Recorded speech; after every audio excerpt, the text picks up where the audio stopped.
Hello, today we will guide you through how to change view-only permissions in Google Sheets, step by step. To begin, open your Google Sheets file.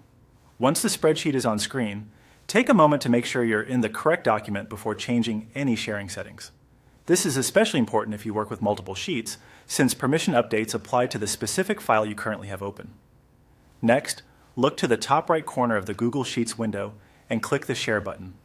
This opens the sharing panel, where you can manage who has access to the sheet and what level of access they have.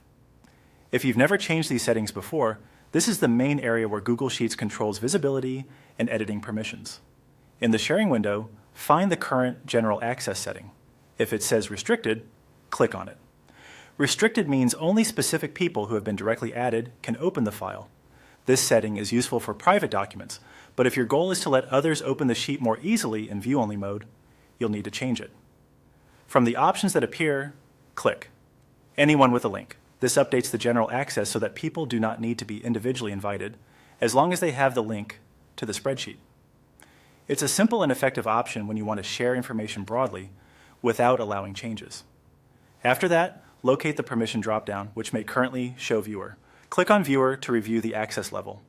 In Google Sheets, this menu is where you choose whether people can only view the file, comment on it, or edit it.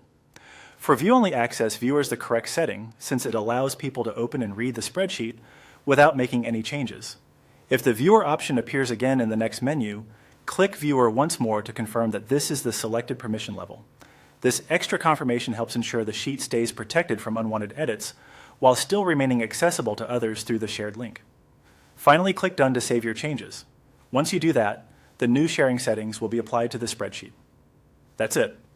Your Google Sheet is now set so that anyone with a link can view it without editing.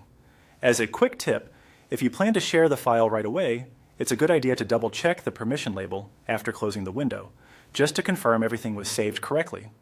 This helps avoid confusion and ensures your spreadsheet is shared exactly the way you intended.